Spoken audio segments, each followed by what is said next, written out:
I'm Ailish. I'm Katie. We both are down here in San Diego tonight. Sunny San Diego. Sorry, Seattle. We both go to SDSU. Yes. Yes. Yeah. But we do totally different things. Very different. Go ahead. Okay. Hi, I'm Katie. She, her pronouns, and I identify as bisexual if I can speak words. I'm a film production major at SDSU. And I'm Ailish. I'm 19. I identify as queer, kind of an umbrella term, and we'll get into that later. If you want to get a little more specific, I identify as pansexual and non-binary. I am an education major at SDSU with a focus on elementary education, hoping to teach kindergarten. Nice. Good stuff. I'm 21. I don't know what that matters. So I thought I'd add it. Okay. Yeah. Let's see here. First question. Oh, you asking me? I mean, we can go back and okay. I'll ask the question. Yeah. Okay. Right. When did you first know? Da da da. I had inclinations, honestly, as early as maybe 4 or 5.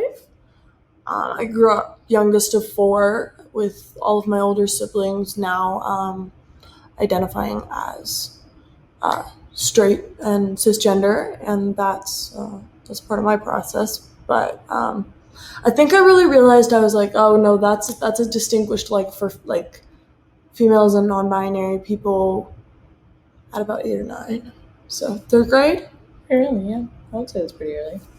I would say for me, probably first inklings would be around 12, probably middle school, and I felt very emotionally connected to girls, and I was like, this is weird, and I was like, But I think for me, just because typically, at least my type is more masculine presenting, whether they be women or non-binary, I think it took me a little bit longer to figure it out that it wasn't just emotional, because I wasn't exposed to people with that really identity until I was older. And there's not a ton within social media. So I think that definitely helped. And then kind of went from there. And I would say end of high school, I definitely knew, but I just wasn't ready to accept that. I don't think as myself or to others yet. Yeah. What was the process of recognizing who you were? Down to truly were. Process? Oh goodness. Where did that start? Has it been a long one? Did it happen really fast? I mean, definitely a long one, because it took me a while even after I knew to come out. I had told I know it's a question later on, but told a few close friends first early on that I trusted. And then from there I kind of just was and it kind of just started eating away at me more and more. And then I was like, fuck it. Sorry. I'm swearing. So then after that, I just kind of, I don't know. I'm sorry. I need to be more articulate. Here you go. For me, I knew really young, but I did everything in my power to hide it. For the longest time, honestly, until about a sophomore year of high school, I identified as bisexual, leaving that little window open for men, which was not true to myself. It was something that I was hoping for other people to make it easier. So it was a really long process because I had to stop lying to myself. I had to get real. And then I had to get out of my house. Yeah, that's a good thing. Who did you open to up first, and was it hard to tell them? I think there were 2 major people in my life that I told first that I pay, I love you too.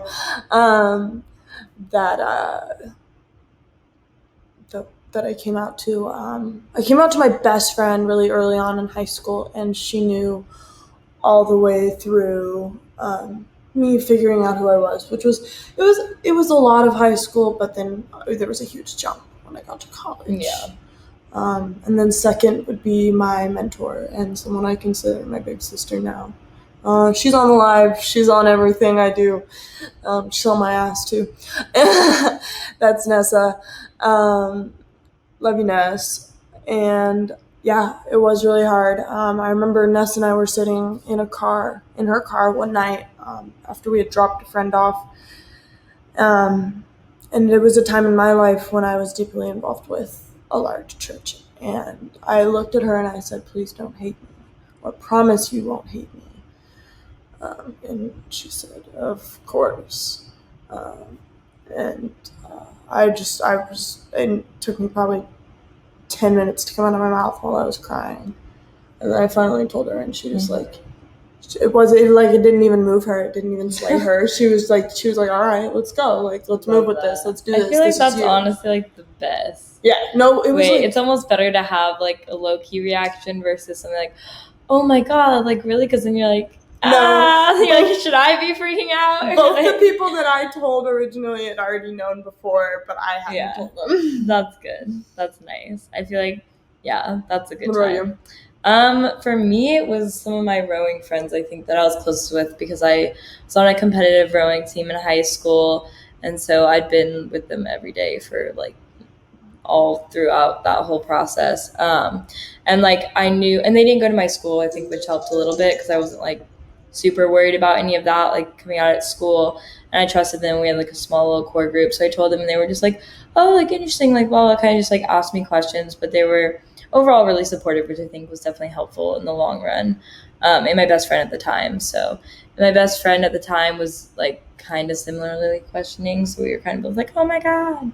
My best friend was straight. That was so awkward. well, no, because like the first thing she asked me, she like, wait, do you like me? And I'm like, that's not how that works right there.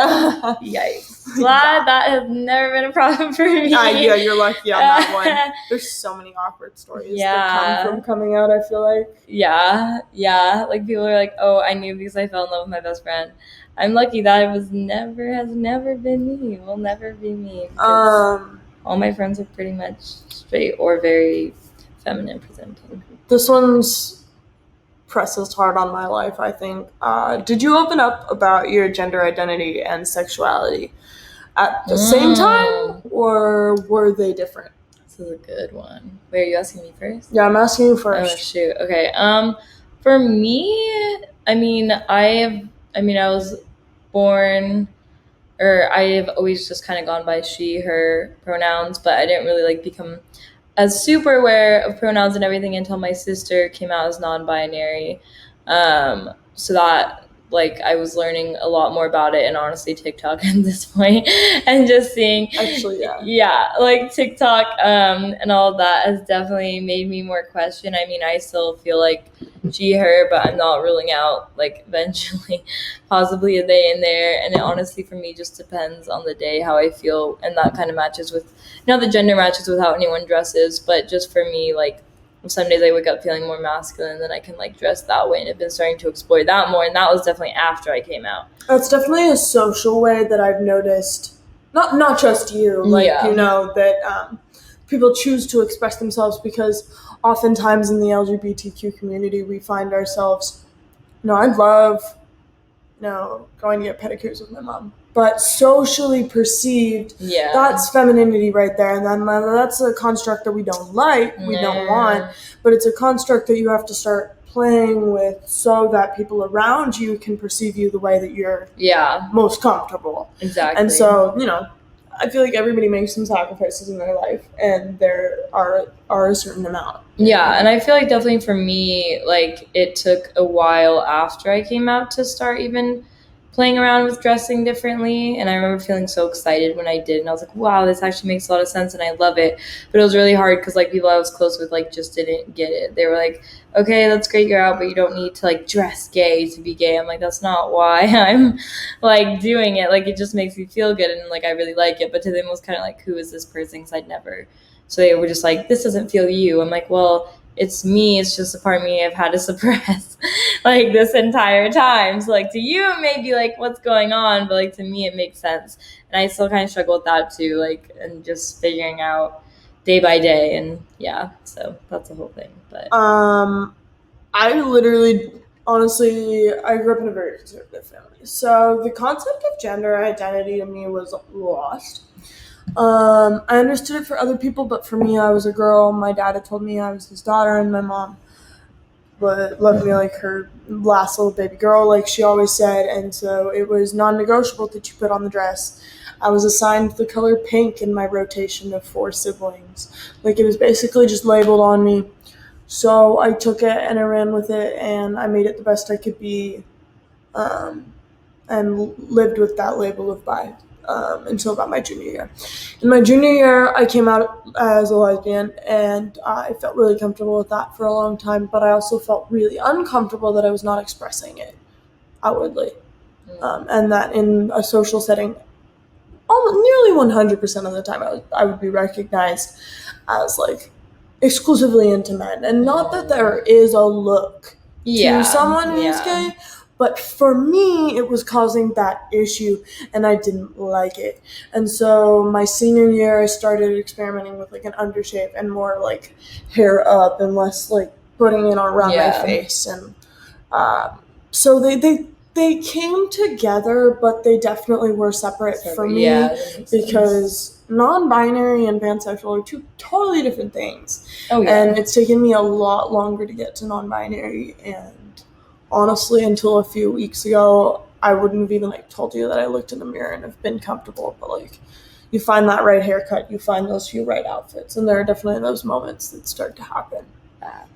Yeah, and I forgot about my undercut. Yeah, I totally forgot about that part. Yeah, TikTok introduced me to the slit eyebrow and undercuts.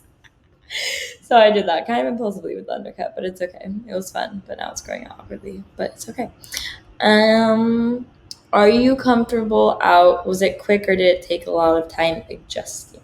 I was never really comfortable out in my hometown. I was always afraid my parents were gonna hear. I had a girlfriend in high school, and that was like a thing I was really, really afraid of for me.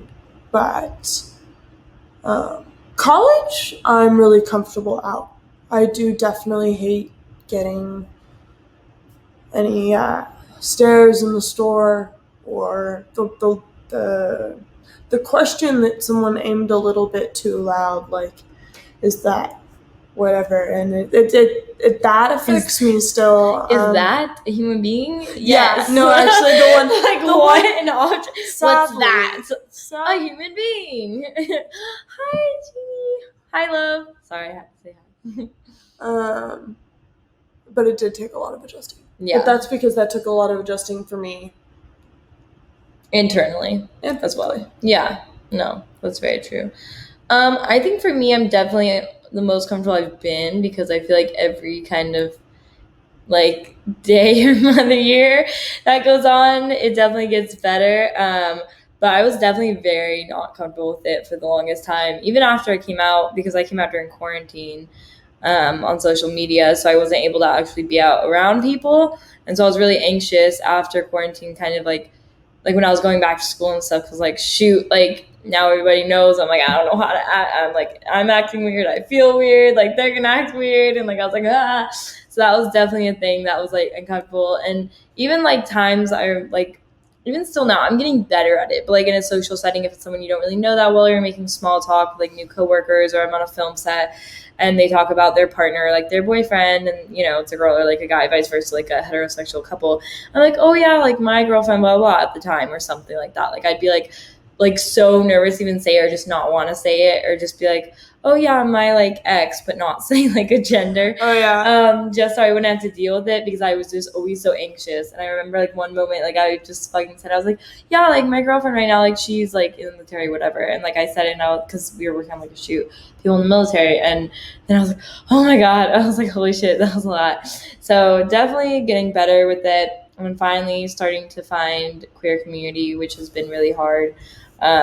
So like 8 months in, I'm finally starting to have some queer friends, which has helped a lot too, with like just me feeling more normalized about it and more comfortable. But definitely like out in public alone and I don't know people, I'm like, I think another one for me is, so I use alternative pronouns. Pretty much socially, I use they, them exclusively. I have tossed in he, they a couple times and tried it out. It's a weird point in your life where you just have to flip the switch and try it. But I think the bigger one for me that I still get uncomfortable about is correcting people. Pronouns, yeah. People call me like ma'am, especially in the world of masks. Mm, You know, like yeah. some people aren't fully seeing my face. So T just joined, and T is also non-binary. Recently non-binary, or recently came out as non-binary. What's next? Is it my turn to ask you a question? It's fine. Okay. How has this, like, coming out and who you are now, both affected relationships with friends, family, other? Yeah. I would say with my friends, for the most part, I'm very lucky, and I think I just always, and not that this like really makes a difference, but I've never really surrounded myself with more like concern. Not that you can't be pro LGBT rights, but you know what I'm saying. Like growing up, I don't know. All my friends, I've just been very politically active since I was young because of my sister, and so I've always just kind of been around more. I would say open-minded and accepting people that I kind of like knew. So like I wasn't super like nervous for most of my friends. I mean, I'm in a sorority, so that scared the shit out of me for sure. And I lived in the sorority house right after coming out, and I was like, oh my God. So that definitely was hard because I always felt like a little uncomfortable, or that I was making people uncomfortable, just internalized stuff. Like me, like, you know, being like, oh my God, like I need to act a certain way so I don't make them uncomfortable. Like I want them to think I like them. And I'm like, so it's just like a lot of internalized homophobia. That's like my problem. So it's just, yeah, that was the thing. And then family definitely has been harder because I do have some more conservative family members, extended family. My parents are great, love that. I'm very thankful for that. But my extended family members, it's just kind of like an unsaid rule that like me and my sister like just don't like aren't gonna tell them, I guess, until who knows, until I guess we get married, if we get married. So I just want to throw out for a quick second, I was reading here a comment on the side behalf. I commend you for treating it that it's just work and that it's a public setting and you're willing to take that from people, but it can be part of reclaiming who you really are, and it can be really validating. Also, you can get some really interesting people starting to talk if you just switch your pronouns. I found really gentle ways to do it, even ways at parties and fun ways. Like, I had a roommate messing it up the other day, and I was like, all right, you messed it again, you gotta chow, you know, like, we laugh about this kind of stuff, but it is, at the end of the day, it's who I am. And that matters more to some people than others. And I think that's something, either as an ally or someone who maybe is cisgendered, meaning aligns with the gender that they were born with, can keep in mind when they're interacting with non-binary people, is that some people have that perspective. And that perspective is healthy and totally fine and welcome and is never judged. Like, that's the one thing about the LGBT communities. That's not going to be judgmental. And then Jeannie, I had a similar situation. I was like, you have your flag up though. That's amazing. Like, that was literally me. I was like, I moved in with like 5 J girls literally like a week ago, and I was like, holy shit, I feel like I'm going back in the closet. Like, I was so sorry.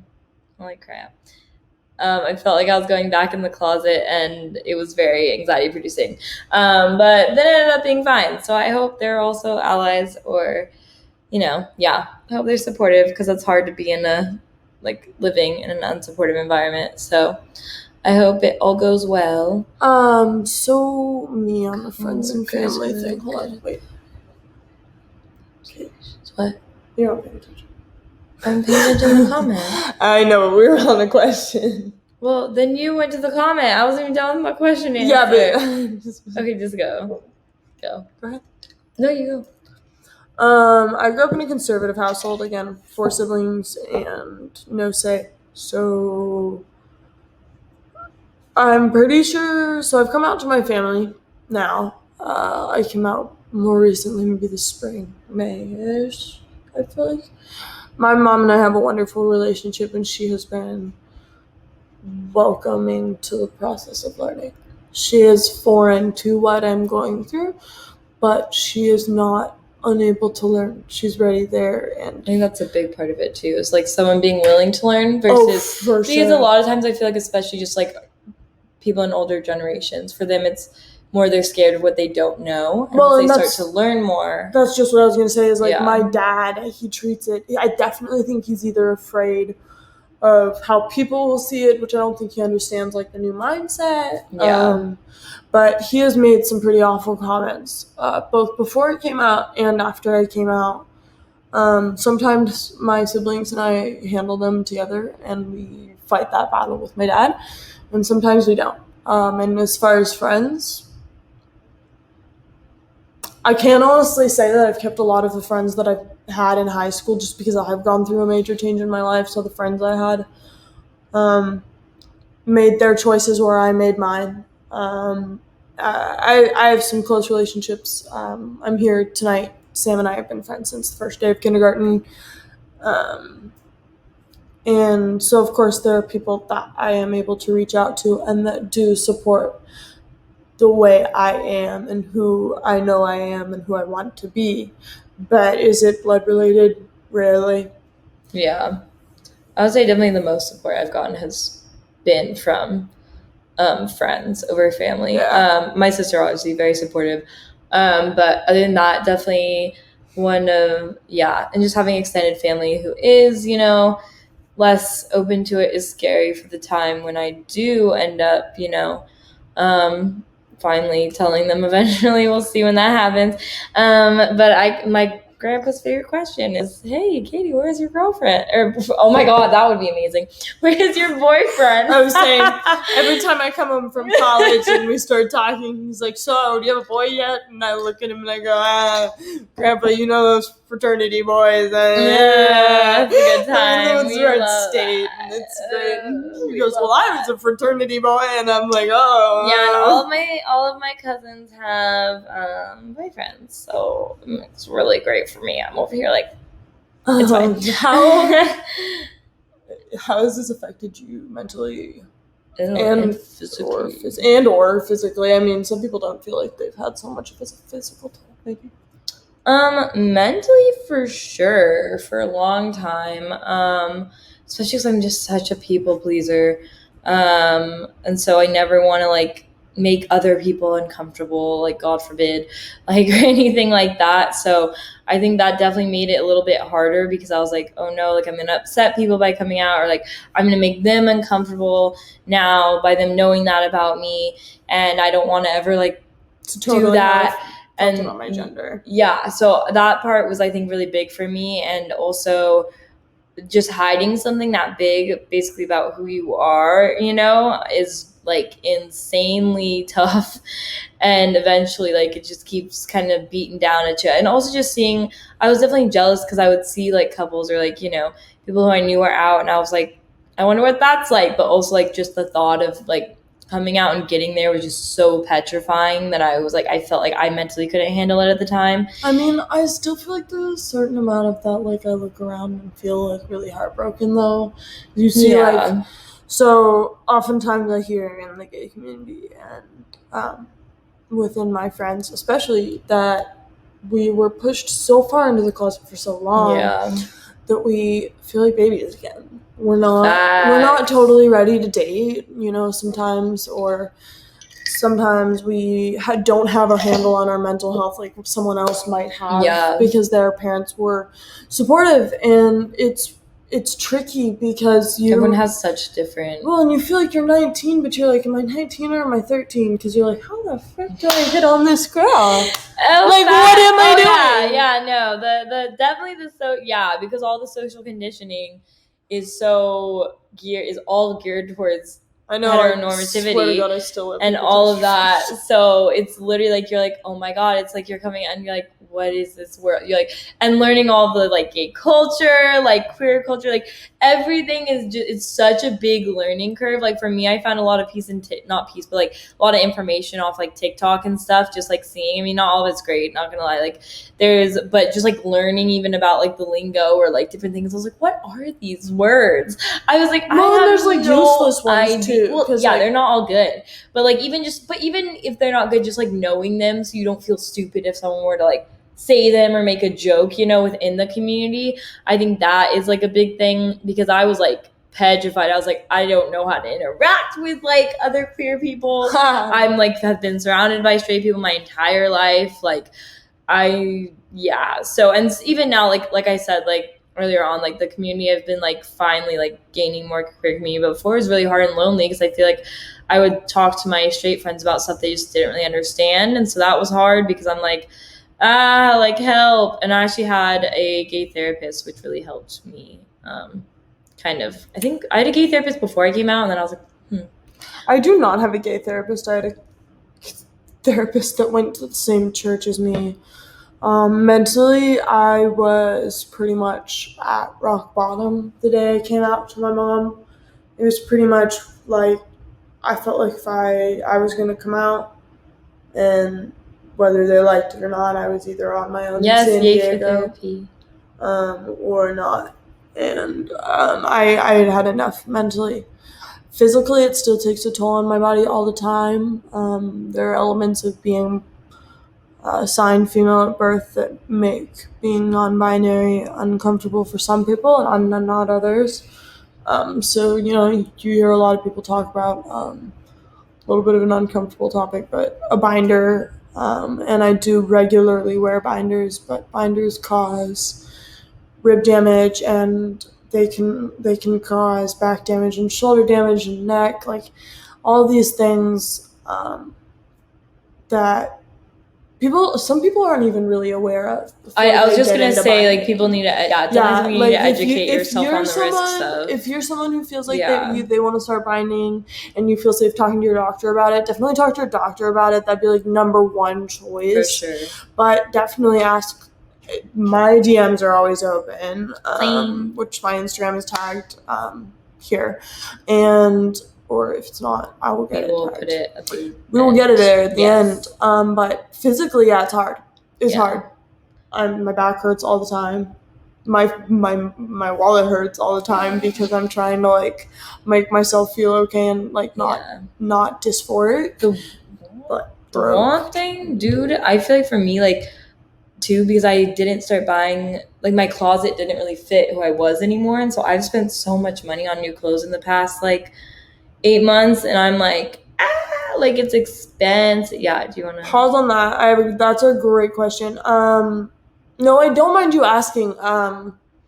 So binding's pretty important to me. Again, like I said,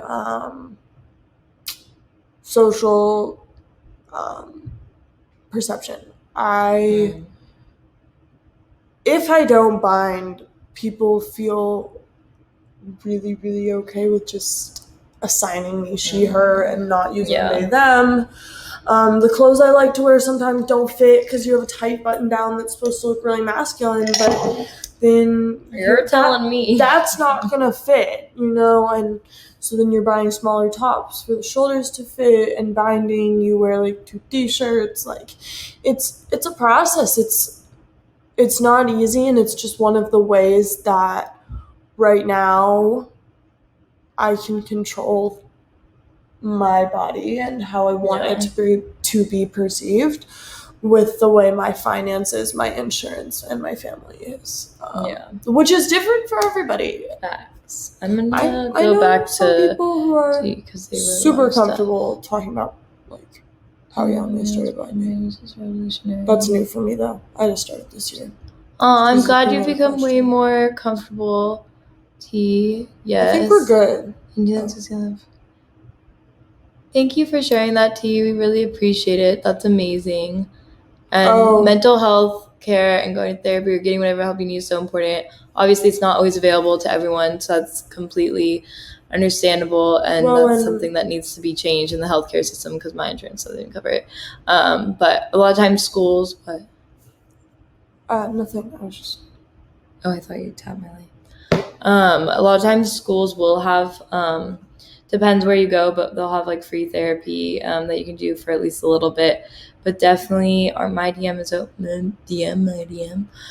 Yeah, just if not, just having people to talk to and like mental health resources, even if you can't see a therapist, are really huge. And definitely that was, so Vanessa pointed out, that was definitely an original reason that I started binding, is I needed people to stop seeing me as a sexualized female, as I portrayed myself throughout high school. I put on the mini dresses, I wore the skirts, the heels, the makeup, the long hair. My hair was down to my waist until at least my sophomore year. Like, even till my senior homecoming, I don't look anything like I do today. So yeah, I took that back because that felt invaded for me, and I was uncomfortable with how people were seeing me. Yeah, I would say physically for me too, similar, because I do have a larger chest. So like when I started dressing more mask, it was frustrating, like seeing other people being able to wear these tops that like would never look like that on me. So Mm-hmm. that's definitely something I also struggle with as well. So I totally get that part. Oh, where are we? Oh, what is your best advice and tips with dealing with the adversity you and others could face for coming out? For me, it was about finding a few really strong friends. Maybe even a really strong partner if you think you're there or you're ready. And holding them close, not too close, and allowing yourself to grow with them. Because if you let the outside world tell you how this is going to go, they're going to wreck you. Then that's just like the little bit of the brutal truth about it is like, you really have to be able to block some things out. Yeah, I think there's a certain amount of things that still bother me. Oh yeah. And they're always going to bother me, maybe, or they're always going to bother you. But there's also a certain amount of when I hear the people in my life that mean a lot to me say anything like, "You're so handsome," or "I love your hair today," or even the jokes like, "I like your cut," and I just those moments redeem it all. So I mean, I feel like having that close circle keeps you protected in that journey. Kind of like a little bubble in a way. Yeah, I think for sure. I think definitely it also depends. Like obviously, I think a big part of it is making sure first off you are physically safe, mm-hmm. And that's obviously a privilege that both of us had. In that sense, I had it very late. I didn't feel like I had it. Yeah, I just mean like eventually, like. Well, and I didn't feel like, to be fair, I didn't feel like I was gonna have it until I was out of college.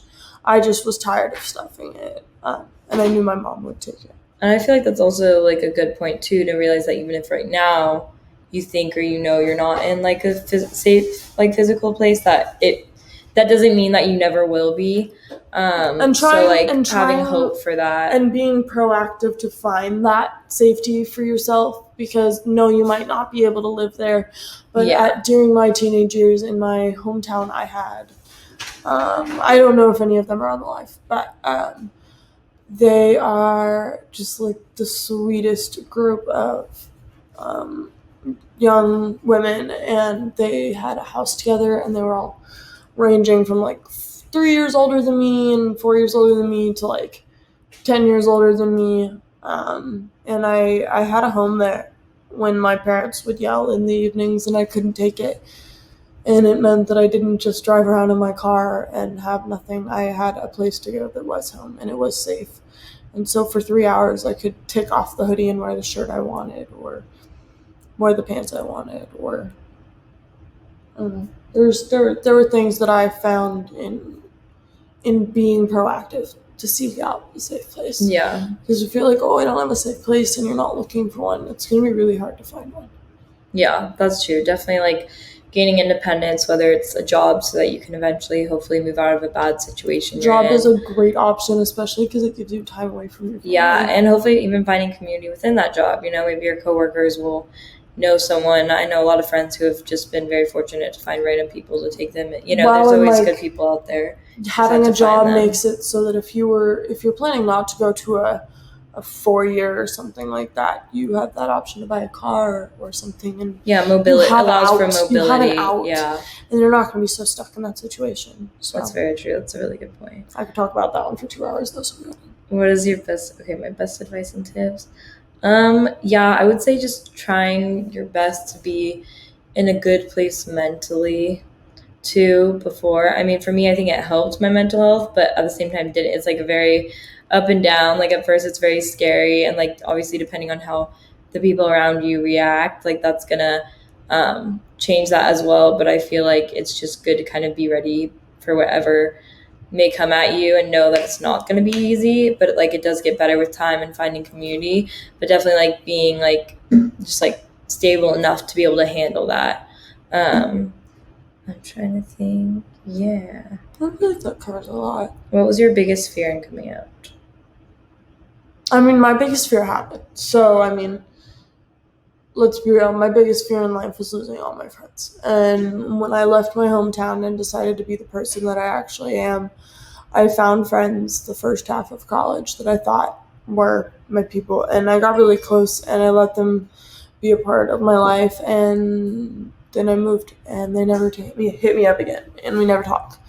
And that's been really hard because I watched all my friends, pretty much all my friends from high school, walk away, except for people that I had known for like previously from high school. Like before high school, if we knew each other, like chances are like we still have a relationship. Yeah. But people that I just met in high school or spent time with in the beginning of college, I just walked away.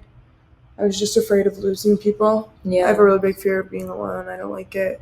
Same. I deal with a lot of anxiety, and so I like being surrounded with my people. So having no one and then being 1,000 miles from home, that was my biggest fear, and here we are.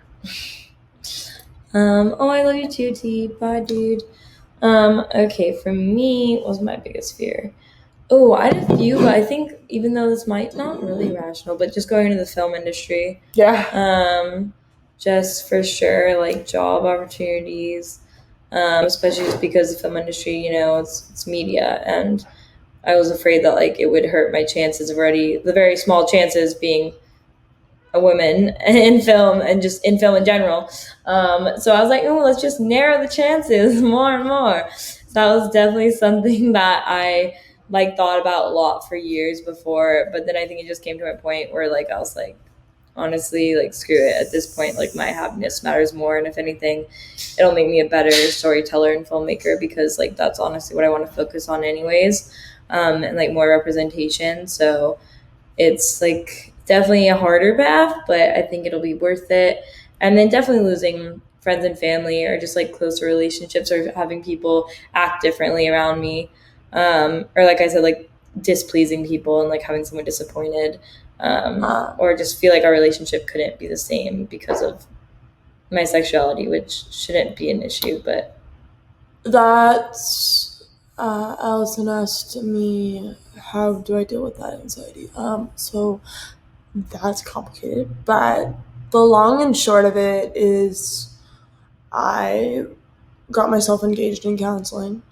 I realized that counseling had value, but I didn't have the right counselor. that's part is huge. Then I found a really good counselor now in college. Psychiatric care has been a part of my journey for sure. And then I think the biggest thing that's helped my anxiety, honestly, is Blue. For anybody that doesn't know me personally, I have a tiny little cat baby. Where is Blue? Maybe we can grab her. And she's really, really, really sweet. And she's my quarantine baby. And she loves me so much. I just heard her meow, probably because I said her name. So yeah, finding a good counselor and then getting yourself something that you feel connected to. Come here, baby girl. I don't think she wants to say that. Getting yourself really connected in something, whether it's a friendship or a pet. I felt like pets were a little bit more reliable, and so I got a kitten, but she's a diva.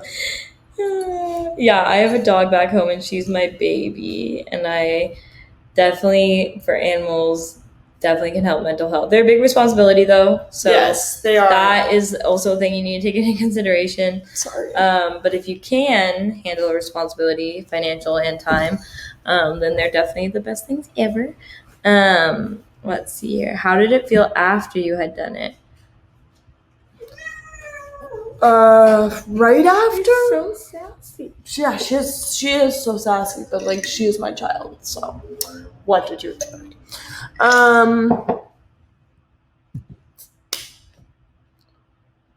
did I feel about it? Coming out to my friends, I was totally cool. I after and we joked about it. They're like, hi, I kind of knew, and like, I don't think it wasn't really about a rumor. It was more just people knew my soul and they watched me try to fake this game of being happy and loving my relationships with guys, and when all they were friendships, when all they were was me growing out with someone, the guys would get so attached, and I would feel like such a jerk.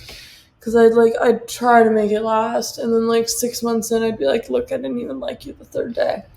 Because like the truth of it was I just lost interest. It was like not for me. Yeah. But after my family, it took me going home one time before I was okay. Yeah. I told my mom over the phone. I just had to tell her. And then some of my siblings had known, and then I let the other ones know. And my mom talked to my dad, and my biggest fear was going home and dealing with my dad. Yeah. And it was a problem. And that was probably the thing that felt the worst after. But overall, you feel really free. Yeah. It feels like a weight. Even if people don't take it well for some Yeah. reason, it feels like a weight. Oh, yeah. You can breathe a little better. Big time. Yeah, I would say after I felt very, especially because I was at least in quarantine at the time. I remember when you told your parents. Oh, yeah, I did. Yeah, I told my parents. Well, my parents was different. So I came out to social media. My parents don't have social media, thank God. So I did that like a few months before, and I was like, oh God, I like really just don't think I'd be able to get out in person. And so I was like, okay, let me do it over Zoom. And then I had my friend come hold my hand because I was so nervous. And my dad is like the best human ever. So I knew he was funny about it and chill. I was like, I have something to tell you guys. And my dad was like, are you getting married? I was like, John, no. And then my mom and I have a more complicated relationship.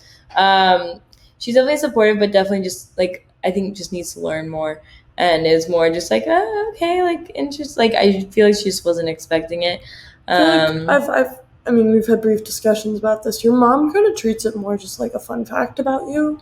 Yeah, rather than an identity or part of who I am. And something to learn about and something to attach to and something to like bond over. My mom, like, she can't talk about girls with me yet, but she doesn't talk about boys with me anymore. That's good. That's and so like there's like respect there, but like not all parents are doing that. Yeah, no, definitely respect and love. Just I think more like confusion and just like doesn't know how to handle it. But so that was the thing. But I think definitely after I was finally out to them too, it felt like huge relief. I was definitely really nervous to come home for the first time after telling him since I did do it over Zoom.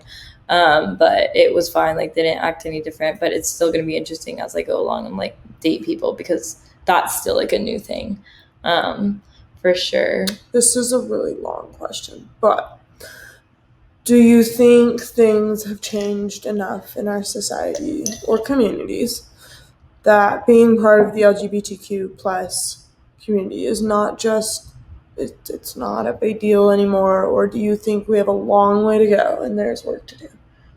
I think things obviously have changed, but not enough, clearly, because if it had been enough, we'd all have like rights in every country. Yeah. And, not have to worry about being hate crimed or me going into film industry, like me not having to worry. So I think it's similar. I mean, it's different, obviously, but sexism and just like discrimination in general, of anything that's not considered. I don't think that we will be at that point where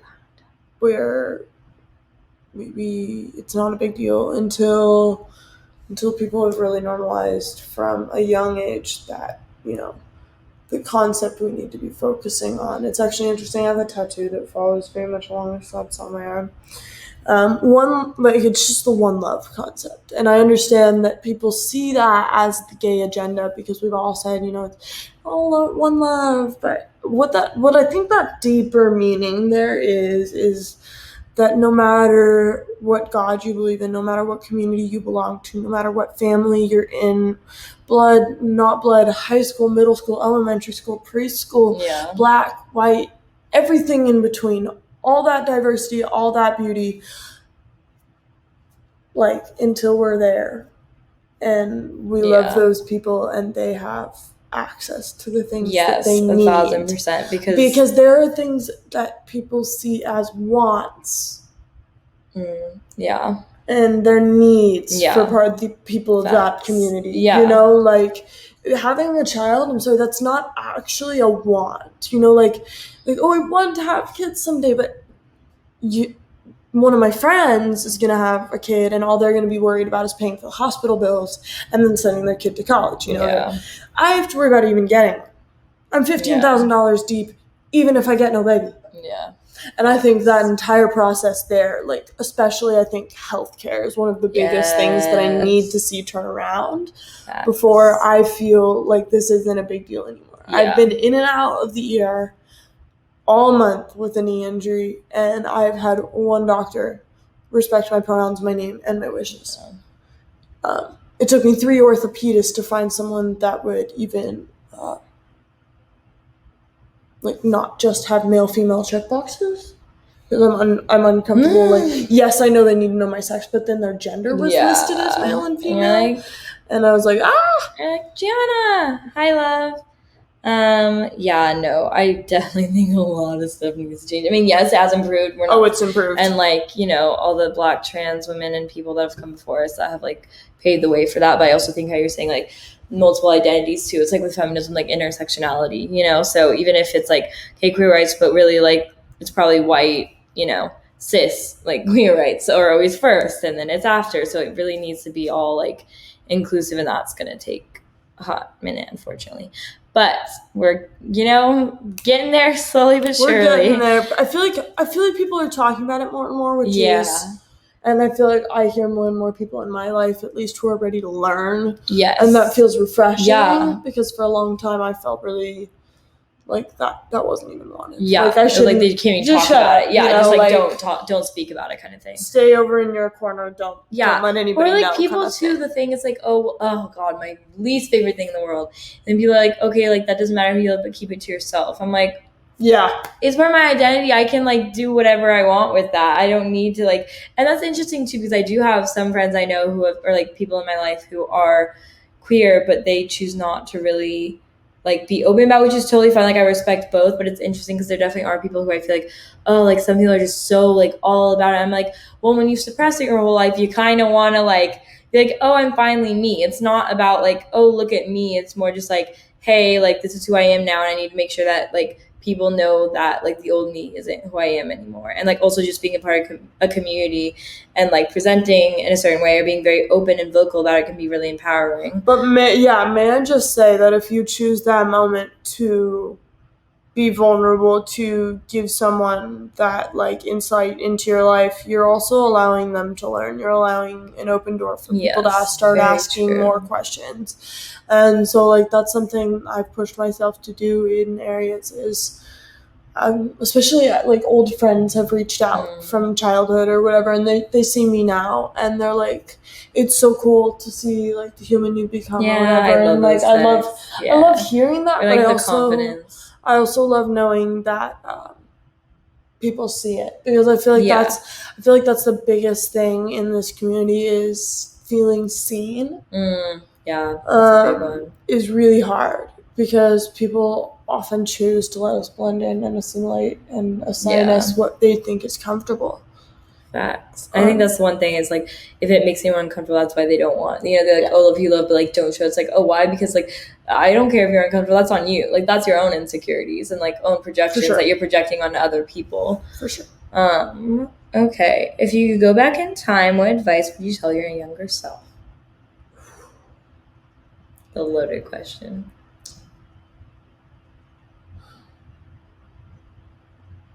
If I could go back in time and tell my younger self anything, I would tell them that, like the way I was told to play at recess and the way I told myself to dress. And I do take part of the responsibility there because there wasn't a whole lot of external explicit pressure. It felt just, it's just kind of where I grew up, how I grew up, with the people I grew up. Internalized stuff. And it can get really, really tricky there. I don't know. I don't think it was really as much internalized stuff as like absolute and total fear. Because I just wanted my parents to love me. So I think if I could tell my younger self anything, it's that people in this world do love you. whether it's your actual mom and dad or your actual big sister. I don't know. Yeah. I don't know if it's Family doesn't mean blood. That's a big thing. No, it doesn't. And that's something you really, really have to break down for yourself. You have to get over the fact that, oh, that's my mom, so she's allowed to talk to me that way. No. Especially if as people an are adult, if you're out of the disrespecting house, yeah. your being as someone as a part of this community, that is 100%, if you feel comfortable and want to, a reason to cut someone off. Absolutely. Yeah. You know, and like there are chances for learning and there are chances for education and time, but then there's also, you know, put Dad, I've yourself been in like your this for first, 5 yeah. years and here's my partner and I still just feel like you're blatantly disrespecting me. And Very true. so that'd be my advice. And I so, mean, don't yeah. let people disrespect you. Boundaries are important. Set your boundaries hard. And you will be loved in the family that you have, no matter where it is. Yeah, no, it's a good one. I'm trying to think, this is a little question. I feel like I would tell myself a lot of things. I'm trying to narrow it down a broad thing. Probably just that I look like wish I would have come out sooner, but at the same time I don't think I was ready, so like I'm fine with that. But more so like with the fact that like I would tell myself that I would find community eventually and I wouldn't be stuck in the closet forever, and I would actually like be confident in myself and my sexuality and like who I am and identify as, and finding people who feel the same way and love me for that. Like that would definitely be huge. Let's be truthful. That doesn't happen immediately. Oh no. It often fails you the first few times. You don't walk out of the closet into the community. I wish it worked like that. And that's how it feels when you go to your first Pride. It feels like you walked out of the closet and straight into the community, and then you walk away from Pride and you're like, where to go? Back into the you are like, I am drowning. I am drowning in feelings. I am drowning in handling this. It's been a year now for me since I came out, and I'm just now as recent as a month ago starting to actually find friends, not just oh that's so cool, and you meet once and never talk again, actual friends, and still building that community. I have you, and we met very early on in my college career down here in hi Mezzy, I love you. Be a shirt, walk out of the closet into the community. That's really there can be so many shirts, honestly. The one I've laughed about the most is the one I want to make that says, oh mom, being straight was the face. I love that. We can start a business, honestly. Honestly, we could do it another time. All right. This is the last question we have written down. So after this, if you guys want to further Pride, go ahead and open it up to the community. All right, your turn. Is there anything you would like to have changed about your journey so far? Am I going first? Yeah, I asked you. Okay, sorry, my bad. No, you're good. Oh, goodness. Definitely not being so insecure about what other people think in terms of when I try to start dressing or when I do dress more mask, and not being so everyone is thinking things, because a lot of it was just me and my own anxiety and internalized stuff, and same with the making others uncomfortable, just really try to focus on you and being true to yourself, and everyone else can deal with it or get out kind of thing, versus being oh my god, I'm making others uncomfortable because I'm wearing something masculine. Oh no. No. Yeah. Changed. Is there anything that would have changed? Yeah. I wish I had taken my proper sexual orientation labels originally. I feel like not only was it hard on the people around me, and it actually probably caused me some relationships just because of how people viewed it. And that's not my fault. That's not anyone's fault. But that is something that I've looked at, and I'm well, some people just can't handle change, so they have to walk away. Facts. And that's the sad truth, is some people, they're not even trying to leave you. They're not trying to make this harder. They potentially don't even know how to hold it themselves. You're holding it, you've been holding it your whole life, and you feel like you're being literally crushed, but they don't even know how to start holding that weight. Yeah. They may never have held something that heavy in their entire life. Okay. So if I could change anything about my journey so far, I would change the fact that I needed to be more honest up front. I needed to stop with the relationships with guys through high school. I needed to pull my hair back and put on the suit and make some people uncomfortable. Not only make some other people uncomfortable, but make myself uncomfortable. Yeah, that's a good one. Because if I had been able to do that in the months before I had come to college, I think my relationships would be a lot stronger. Because in the winter, I just hit a point where I just couldn't, and it failed me so many relationships, and it's honestly really hard. So, I mean, yeah, keep up with your mental health. For sure. Don't lie about that one. Okay, we're gonna open it up to the class. Oh, open questions for the class. Oh, thank you. I hope that doesn't mean I'm old, though. Stop it. Don't even talk to me. I don't want to talk about age. Okay, if anyone has questions, we'll be on for like a few more minutes. I really have to pee, so I'm really going to try to leave right at 7:30. We can stay on for a couple minutes and do questions. You can whole water. Quick yeah. Ask us questions. Anything we just talked about? Anything you want us to elaborate on? No. God, no. Oh, to you being old, I was like, I know what. Okay, thank you. I don't want to be old. I appreciate that. I would like to say thank you. Thank you, Allison. Bye, Jeannie. Love you too. Oh, thank you, everyone. I'd like to say thank you for the platform. Yes. Thank you for letting our voices be heard. And Allison. Yes. Thank you, Sammy. Thank you for reaching out. Thank you for making this possible. Yes. Yay. That makes me so happy, Allison. Hey, wait, Gianna. Gianna, did it have him? Did you I love you too, Hannah. I need to wait for it to see what Gianna says. That's my Hannah. Aw. Wait, Gianna, what did you mean to say? Yeah, Gianna, you gotta tell us what you... Shoot, did we have captions on this? Is that even a thing? We should have checked that. No, you're fine. Oh my goodness. Aw. Love you too, Mom. Love you, Mom. Gianna, I'm still waiting. Thanks, Deanie. I love you, dude. So Vanessa asked, how can allies do a better job lifting up queer voices? Good question. That question came from our kitchen. Sponsored by the kitchen and the ring light. Allies can educate themselves. Yes. So education. Get yourself into some books. I currently am reading a really cool one. It's just called Trans Plus, and I'm sorry. I'll be right back. It talks all about the trans non-binary journey. It shares some personal stories of young kids and older kids and the experiences they have. So that's allies. Parents is a little different. Parents need to have, in my eyes, and I'm speaking without Katie, so this is just me right now. In my eyes, they need to be open.